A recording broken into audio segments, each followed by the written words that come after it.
እንደምን አድራችኋል ኢትዮጵያውያን የዕለቱን አንኳር ወሬዎች እነሆ ለእናንተ።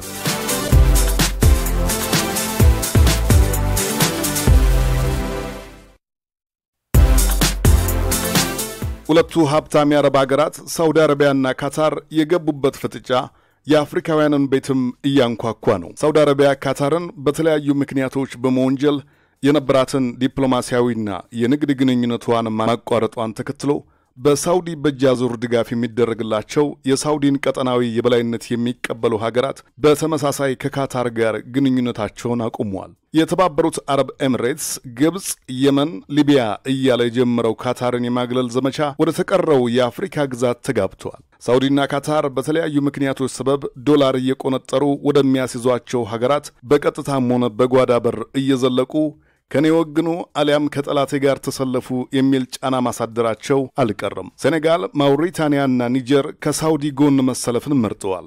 አምባሳደሮቻቸውን ከካታር እንዲወጡ ጠርተዋል። አንዳንድ ሀገራት ግን የትኛውን ሀገር እንደሚመርጡ ከባድ የሆነባቸው ይመስላል። ከሁለቱም ወገኖች ከፍተኛ እርዳታ የምታገኘው ሶማሊያ ከማንም አይደለሁም፣ ሁለቱም ወገኖች ወደ ሰላም እንዲመጡ ይሁን የሚል ጥሪ አቅርባለች። በዚህ ገለልተኝነት የተከፋች የምትመስለው የሳውዲ ወዳጅ የተባበሩት አረብ ኤሚሬትስ አምባሳደሯን ከሶማሊያ ጠርታለች። የሁለት ሀገራትን ልግስና ስታቀያየር የባጀችው ኤርትራ ተመሳሳይ አጣብቂኝ ውስጥ መግባቱ አልቀረም። የአረብ ዓለም አምበል የሆነችውን ሳውዲ አረቢያና እጅግ ሲበዛ ሀብታም ከሆነችው ካታር በስተመጨረሻ እንድትመርጥ ግድ ሆኖባታል። ሳውዲ አረቢያን መርጣለች ኤርትራ ውሳኔዋ ቀጠናዊ ሰላምና መረጋጋት ለማምጣት የተሰጠ ትክክለኛ ውሳኔ መሆኑን አሳውቃለች። ካታር ባጸፋው በኤርትራና በጅቡቲ መካከል ለነበረ ፍጥጫ በሰላም አስከባሪነት እንዲያገለግል አቁማቸው የነበረችውን 453 ወታደሮች ቦታውን ለቀው ወደ ሀገራቸው እንዲመለሱ አዛለች።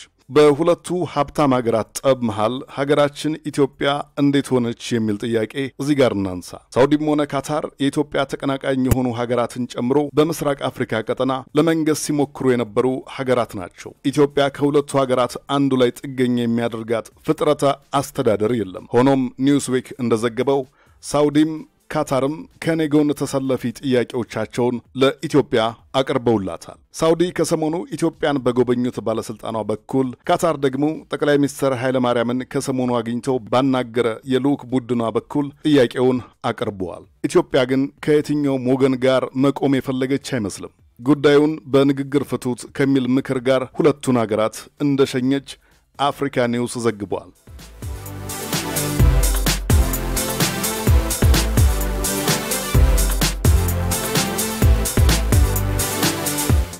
በለንደን ከተማ በሚገኝ ግሬንፊል የተሰኘ ባለ 24 ፎቅ የመኖሪያ ህንፃ እሳት ተነስቶ እስካሁን 12 የሚሆኑ ነዋሪዎች እንደሞቱ ቢቢሲ ዘግቧል። በዚህ ህንፃ ውስጥ ኢትዮጵያን የሚኖሩ እንደነበረ የታወቀ ሲሆን ከሟቾች መካከል ኢትዮጵያኑ ስለመኖራቸው እስካሁን እርግጥ የሆነ ነገር የለም። ሆኖም በእሳት በተያያዘው ህንፃ ውስጥ የሚኖሩ ቤተሰቦቻቸውን ዕጣ ያላወቁ ኢትዮጵያን በስጋት የተሞላ ቃላቸውን ለቢቢሲ ሲሰጡ ታይተዋል።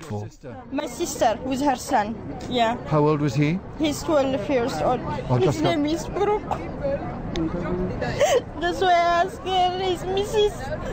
ወጣቷ እህቷና ብሩክ የተባለ የ12 ዓመት የእህቷ ልጅ በህንፃው ውስጥ እንደሚኖሩና ስለ ደህንነታቸው ስትጠይቅ እንደነበረ ነው ለመግለጽ የሞከረችው። ከዚህ አሰቃቂ አደጋ ከተረፉ ኢትዮጵያን መካከል አንዷ ከ6 ዓመት ልጇ ጋር በህንፃው ውስጥ የነበረች እናት ናት። በአስጨናቂው ሰዓት ምን ስታስብ እንደነበረ ለዜና አውታሩ ተናግራለች። For a split second, I had that temptation to jump over because በተወሰኑ ሰከንዶች ውስጥ ከህንፃው ለመዝለል እቅድ ነበረኝ።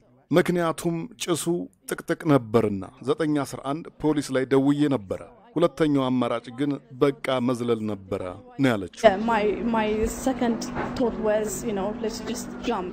በእሳት የተያያዘው ህንፃ የአደጋ ጥሪ ማድረጊያውን ጨምሮ ብዙ ነገሮቹ ችግር እንደነበሩበት በህንፃው ይዘት ምክንያት አደጋ እንዳይፈጠር በማሰብ ለቀጠናው ተወካዮች ስሞታ ስለማቅረባቸውም ትናገራለች።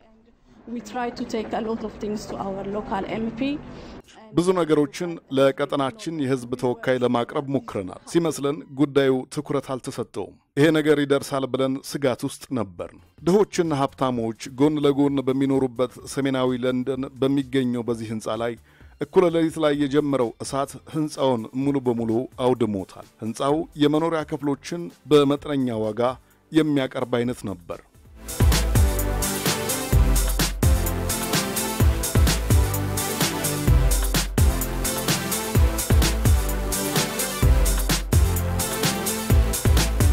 ታዋቂው የንዋይና የንግድ ሁነቶች መዝጋቢና ሳዋቂ ፎርብስ መጽሔት ከሰሞኑ 5 ኢትዮጵያን ሚሊዮነሮችን ይፋ አድርጓል። እነኚህ ግለሰቦች በብዙ የሚቆጠሩ ሚሊዮኖችና ቢሊዮኖች ዶላሮች ባለቤት ናቸው። ብዙ ጊዜ ስማቸው ባይነሳም ቅሉ ባለሀብቶቹ ከ50 ሚሊዮን ዶላር በላይ እንዳላቸው የሚታመን መሆኑን መጽሔቱ አሳውቋል። ባለጸጎችና ስኬታማ ሰዎችን በመከታተል የሚያቀርበው የቢዝነስ ጉዳዮች ዘጋቢ ፎኖቦንግ ሼ ነው ጥናቱን ያደረገው። አቶ በላይነህ ክንዴ የመጀመሪያው ሚሊዮነር ናቸው። ከ60 ሚሊዮን ዶላር በላይ ገቢ ያላቸው እኚህ ሰው ዋነኛው የገቢ ምንጫቸው የግብርና ምርቶች ሽያጭ ነው።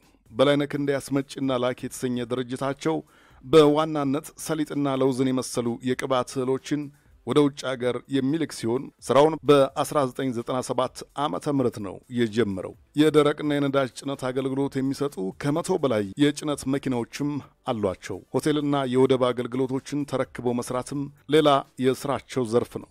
ቴዎድሮስ አሸናፊ ሁለተኛው ሚሊዮነር ናቸው። የአምቦ ለስላሳና የማዕድን ውሃ ፋብሪካ ገሚስ ባለቤትና ስራ አስኪያጅ ናቸው። የነዳጅና የጋዝ ፍለጋ የሚያደርግ ሳውዝ ዌስት ኢነርጂ የተባለ ድርጅት መስራችና ስራ አስኪያጅም ናቸው። ሶስተኛው ሚሊዮነር ብዙአየሁ ታደለ ቢዚያኖ ናቸው። በርካታ ምርትና አገልግሎት በመስጠት የሚታወቀው ኤስት አፍሪካ ሆልዲንግስ ኃላፊና ከግማሽ በላይ የሆነው የድርጅቱ ድርሻ ባለቤት ናቸው። ሻይ ቅጠል ማቀነባበር፣ ህትመትና ማሸግ፣ የመጓጓዣ ግልጋሎት፣ የሲሚንቶ ፋብሪካና የድንጋይ ከሰል ማውጣት ስራዎች በሳቸው ድርጅት የሚከወን ነው። ኬኬ በተሰኘው ብርድ ልብስ በማምረት ወደ አፍሪካና አሜሪካን ሀገራት የሚልኩት አቶ ከተማ ከበደ አራተኛው ሚሊዮነር ናቸው። ቀለም አምራች ከፍተኛ የማሽነሪ ዕቃዎችን አስመጪ ድርጅትም ነው። ቡና፣ ጥራጥሬና ቅመም በመሸጥ ከኢትዮጵያ ግዙፉ ነው ድርጅታቸው። አኪኮ ስዩም አምባዬ ከሴት ኢትዮጵያን ባለሀብቶች መካከል አንዷ ናቸው። ዋነኛ የሥራ ዘርፋቸው ግንባታ ነው።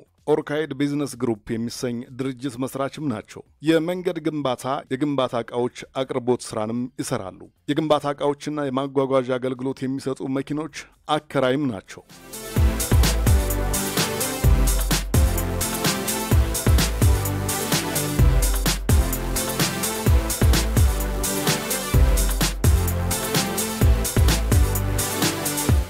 በስተመጨረሻም አንድ ለመንገድ በተለያዩ የተሰጠው ውድድሮች ላይም ሆነ በሌሎች መደበኛ ለሆኑ አደባባዮች አስገራሚ የግል ተሰጧቸውን ያሳዩ ኢትዮጵያንን ከዚህ በፊት አቅርበናል። ዛሬ ግን የምናሳያችሁ ተሰጥኦ ብዙም ሳይኖራቸው ብቅ ብለው ታዳሚውን ለፈገግታ ጥለው የተመለሱ ተወዳዳሪዎችን ነው።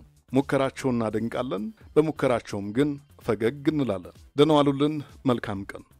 ደርሶ ድንገት ቢቸግረኝ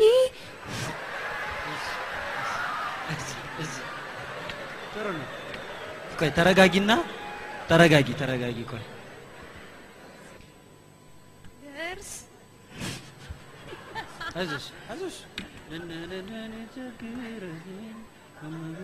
ደርሶ ድንገት ቢቸግረኝ ውሃ ቢጠማኝ ሰውነቴ ቢደክምብኝ ለፈጠረኝ ጥላኝ አይዞኝ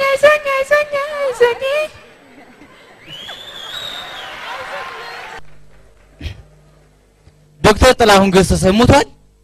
አልሞተም? አለ። አሁንም አለ፣ ነገም አለ። አልሞተም ጥልዬ ጋሽ አልሞተም አለ። አልሞተም ጥላሁን ጋሽ አልሞተም አለ። ዘር ተክቶ ሂዷል እንዴት ሄድያል። አልሞተም ጥልዬ ጋሽ አልሞተም አለ። የዝጌር ቃል ነውና ቢሞትም ግድ የለም። ዘር ተክቶ ሂዷል እንዴት ሄድያል። እንኳን ደህና ቆያችሁኝ። እንዴት ነው አንተና ሙዚቃ መቼ ነው ጀመራችሁ? ሁለታችን ፍቅራችን የጀመረው ከአንድ ዓመት በፊት ነው። በዛው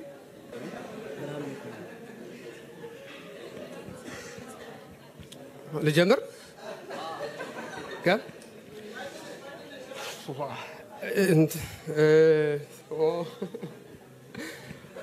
ብዙ ያዘጋጀው ዘፈን አለ ስለዛ እንግዲህ